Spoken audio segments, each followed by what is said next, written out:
ಸಂಖ್ಯಾಶಾಸ್ತ್ರ ಅವನು ಯಾವ ಸಂಖ್ಯೆಯಲ್ಲಿ ನಾಮಪತ್ರ ಸಲ್ಲಿಸಬೇಕು. ಇದು ವೆರಿ ವೆರಿ ವೆರಿ ಇಂಪಾರ್ಟೆಂಟ್.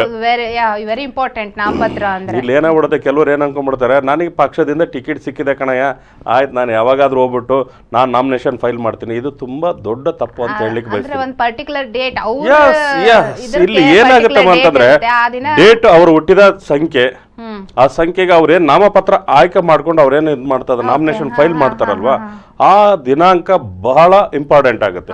ಏನಾಗುತ್ತೆ ಲಿಟ್ಲ್ ಬಿಟ್ ಅಲ್ಲಿ ಅದ್ರ ಮಧ್ಯದಲ್ಲಿ ವೈಬ್ರೇಷನ್, ಆ ಸಂಖ್ಯೆಗೂ ಅವರು ಅದಕ್ಕೂ ಸಂಖ್ಯಾಶಾಸ್ತ್ರದಲ್ಲಿ ಇರ್ತಕ್ಕಂಥ ಸಂಖ್ಯೆಗಳು ಅವರ ಹುಟ್ಟಿದ ದಿನಾಂಕದ ಅನುಗುಣವಾಗಿ ಅವ್ರೇನಾದ್ರೂ ಕರೆಕ್ಟ್ ಟೈಮಲ್ಲಿ ಇನ್ ಟೈಮಲ್ಲಿ, ಅದಕ್ಕೋಸ್ಕರ ನೋಡಿ ಈಗ ಜ್ಯೋತಿಷ ಪ್ರಕಾರ ಏನಂತೀವಿ, ಮುಹೂರ್ತ ಅಂತ ಹೇಳ್ತೀವಿ. ಮುಹೂರ್ತ ಓಕೆ, ನೀವು ಮುಹೂರ್ತ ನೋಡ್ತಾ ಇದ್ರೆ ಒಂದ್ ಕಡೆ, ಅದೇ ರೀತಿನೇ ಸಂಖ್ಯೆಗಳು ನೋಡ್ಬೇಕಲ್ಲ.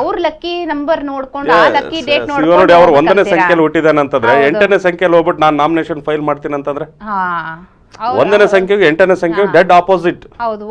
1 ರವಿ ಅಂತ ಹೇಳ್ತೀವಿ, 8 ಶನಿ ಅಂತ ಹೇಳ್ತೀವಿ. ನೋಡಿ ಅವ್ರು ಅದನ್ನ ಆಯ್ಕೆ ಮಾಡ್ಕೊಳ್ಳಲ್ಲ. ಸೊ ಅವ್ರು ಏನಾದ್ರೂ ಆಯ್ಕೆ ಮಾಡ್ಕೊಂಡಿದಾರೆ ಅಂದ್ರೆ ಗೆಲುವು ಸೆಕೆಂಡ್ರಿ, ಮೊದಲೇ ಹಂತದಲ್ಲಿ ಅವ್ರು ಏನ್ ಮಾಡ್ತಾ ಇದಾರೆ, ಮೊದಲನೇ ಹಂತದಲ್ಲಿ ಅವ್ರು ಏನಾದ್ರು ಯಾವ್ದಾದ್ರು ಪಾಸಿಟಿವ್ ಆಗಿ ತಗೊಂಡಿದಾರೆ ಅಂತಂದ್ರೆ, ಸೊ ನೆಕ್ಸ್ಟ್ ಅವರು ಅಭಿವೃದ್ಧಿನೂ ಸಹ ಪಾಸಿಟಿವ್ ಆಗಿರುತ್ತೆ. ಇಲ್ಲಿ ನೋಡಿ, ಒಬ್ಬ ಅಭ್ಯರ್ಥಿ ಅವನೇ ಕರೆಕ್ಟ್ ಆಗಿ ಒಂದು ದಾರಿಯಲ್ಲಿ ಇಲ್ಲ ಅಂತಂದ್ರೆ ದೇಶನ ಯಾವ ತರ ಮುಂದುವರಿಸ್ತಾನೆ? ನಿಜ ಗುರುಜಿ, ನಿಜ.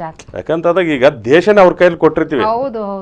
ನೀವು ನಾವೆಲ್ಲ ಇಷ್ಟೆಲ್ಲ ಓಟ್ ಹಾಕಿ ಇದನ್ನೆಲ್ಲ ಮಾಡಿರ್ತೀರಾ, ಬಟ್ ಆ ಒಂದು ವ್ಯಕ್ತಿ ಸರಿಯಾಗಿರ್ಬೇಕಲ್ಲ. ಹೌದು, ನಿಜ. ದೇಶ ಅಂದ್ರೆ ಎಸ್, ಅದು ಈ ಸಾರಿ ಇನ್ನೊಂದು ಏನಾಗುತ್ತೆ, ದೇಶದ ಜವಾಬ್ದಾರಿ ಅಂದ್ರೆ. ಅದಕ್ಕೋಸ್ಕರನೇ ಇವಾಗ ನೋಡಿ ಎಲೆಕ್ಷನ್ ಅಂತ ತಕ್ಷಣ ಹಲವಾರು ಜನಗಳು ಭಯ ಬಿದ್ಬಿಡ್ತಾರೆ ಮಾತಾಡ್ಲಿಕ್ಕೆ. ನನಗೆ ಅದ್ರ ಭಯ ಇಲ್ಲ. ಯಾಕೆ ಅಂತಂದಾಗ ನಮ್ದೇನಿದ್ರೆ ನೇರವ ಮಾತಲ್ಲ. ಹೌದು ಗುರುಜಿ, ಅದ್ರಲ್ಲಿ ಏನಿದೆ, ನಾವು ಬರೇ ನಮ್ಗೆ ಇನ್ನೊಂದೇನಂದ್ರೆ ನಮ್ಗೆ ಮಾತಾಡ್ತಿಲ್ಲ, ದೇಶದ ಭವಿಷ್ಯ ನಾವು ಮಾತಾಡ್ತಿರೋದು. ಅದಕ್ಕಿಂತ ಇನ್ನೊಂದೇನಂತಂದ್ರೆ ನನಗೆ ಇಷ್ಟೆಲ್ಲ ಮಾತಾಡಕ್ಕೆ ಎನರ್ಜಿ ಅಂತಂದ್ರೆ ಶ್ರೀ ವೀರಾಂಜನೇಯ ಸ್ವಾಮಿ ಅವ್ರ ಕೃಪೆ. ಇವ ನೋಡಿ, ನಾವು ಎಷ್ಟೋ ಕಾರ್ಯಕ್ರಮಗಳು ಮಾಡಿದೀವಿ, ಅದರಲ್ಲಿ ವಿಶೇಷವಾಗಿ ಅಂಜನಾದ್ರಿ ಬೆಟ್ಟದಲ್ಲಿ ಏನಿದೆ ಅಲ್ಲ, ಆಂಜನೇಯ ಸ್ವಾಮಿ ಕೃಪೆನೂ ಸಹ ತುಂಬಾ ಚೆನ್ನಾಗಿದೆ. ಇವೆಲ್ಲವೂ ಇದ್ದಾಗ ದೈವ ಶಕ್ತಿ ಇರುವಾಗ ಯಾರಿಗೂ ಭಯ ಅವಶ್ಯಕತೆ, ಯಾರಿಗೆ ಭಯ ಪಡೋ ಅವಶ್ಯಕತೆನೇ ಇರಲ್ಲ. ಇದೇ ಮಗನೇ ಇದೆ, ಇಲ್ಲಾಂದ್ರೆ ಅನ್ಭವಿಸಿ, ಇಷ್ಟೇ ನಮ್ದು ಇದೆ ಹೇಳ್ತಾ ಇರೋದು. ಅದಕ್ಕೋಸ್ಕರನೇ ನೀವು ರಾಜಕಾರಣದಲ್ಲಿ ಏನಾದ್ರೂ ಸಕ್ಸಸ್ ಆಗ್ಬೇಕು, ಗೆಲುವು ತಗೋಬೇಕಂತಂದಾಗ ಗೆಲುವು ಮುಖ್ಯ ಅಲ್ಲ, ಫಸ್ಟ್ ನೀವು ಹೋಗ್ತಕ್ಕಂಥ ಹಾದಿ ಮುಖ್ಯ. ನಿಜ ನಿಜ ನಿಜ. ಎಲ್ಲಾ ರೀತಿಯಿಂದನೂ ಸಮಸ್ಯೆಯಿಂದ ಹೊರ ಬರ್ಬೇಕಂತಂದಾಗ ಏನಾಗುತ್ತೆ, ಹೋಗ್ತಕ್ಕಂಥ ದಾರಿ ಚೆನ್ನಾಗಿತ್ತು ಅಂತಂದ್ರೆ ನೀವು ರಾಜಕಾರಣದಲ್ಲಿ ಸಕ್ಸಸ್ ಆಗ್ತೀರಾ. ಈಗ ರಾಜಕಾರಣದಲ್ಲಿ ಮುಖ್ಯವಾಗಿ ಏನಪ್ಪ ಅಂತಂದ್ರೆ ಕ್ವಾಲಿಟೀಸ್ ಅಂತ ಹೇಳ್ತೀವಿ. ಕೆಲವೊಂದು ಕ್ವಾಲಿಟೀಸ್ ಏನಂತಂದ್ರೆ ರಾಜಕಾರಣದಲ್ಲಿ ಫಸ್ಟ್ ಸುಳ್ಳು ಹೇಳ್ಬೇಕು. ಜ್ಯೋತಿಷ್ಯ ಶಾಸ್ತ್ರದಲ್ಲಿ ದಯವಿಟ್ಟು ನಾವು ಕಲ್ಸ್ಕೊಡಲ್ಲ.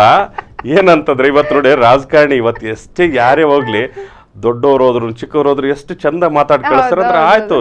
ಇವ್ ನೋಡಿ, ಈ ಓಟಿನ ಸಮಯ ಇವತ್ತೇನಾದ್ರೂ ನೀವು ಹೋಗಿದ್ರಂದ್ರೆ ನಿಮ್ಮ ಕೆಲ್ಸಕ್ಕೆ ಎಲ್ಲದಕ್ಕೂ ಓಕೆ ಅಂತ ಹೇಳ್ತಾರ ರಾಜಕಾರಣಿ. ಸ್ಥಳೀಯವಾಗಿ ಆಗ್ಲಿ ಅಥವಾ ದೇಶದ ಇದಕ್ಕೆ ನೀವು ಯಾವ್ದನ್ನ ಕೇಳಿ, ನಿಮ್ಮ ವೈಯಕ್ತಿಕ ಕೇಳಿ, ಆಯ್ತು ಕಣಪ್ಪ ನೀನೇ ಬರಲ್ಲ ಕಣೆ ಮನೆಗೆ, ಹಂಗೆ ಹಿಂಗೆ ಅಂತ ತುಂಬಾ ಚೆನ್ನಾಗಿ ಅಂದ್ರೆ ಅವ್ರ ಮಾತುಗಳು ಕೇಳ್ಬೇಕು. ಈಗ ರಾಜಕಾರಣ ಮಾಡೋದಕ್ಕಿಂತ ಮುಂಚೆಗೆ ಅವ್ರು ಮಾಡ್ತಕ್ಕಂಥ ಮಾತುಗಳು ನೋಡಿ, ಗೆದ್ದೋದ್ಮೇಲೆ ಅವ್ರ ಆಟ ಬೇರೆ.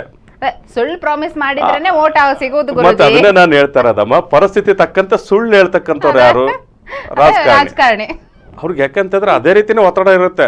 ಈ ಕಡೆ ಸ್ಥಳೀಯವಾಗಿ ವ್ಯಕ್ತಿಗಳ ಸಮಸ್ಯೆನೂ ಆಲಿಸ್ಬೇಕು, ಆ ಪಕ್ಷದ ಒಂದು ಸಿದ್ಧಾಂತಕ್ಕೂ ಬದ್ಧವಾಗಿರ್ಬೇಕು. ಇವನ್ನೆಲ್ಲ ನೋಡ್ಕೊಂಡಾಗೆ ಆಯ್ತು, ಇವ್ರಿಗೇನೋ ಪ್ರಾಮಿಸ್ ಮಾಡಿದಿನಂತೆ ಅಲ್ಲಿ ಹೋಗ್ಬಿಟ್ಟು ಹೋರಾಟ ಮಾಡಕ್ಕಾಗಲ್ಲ. ಹೆಂಗ್ ಮಾಡ್ತೀರ?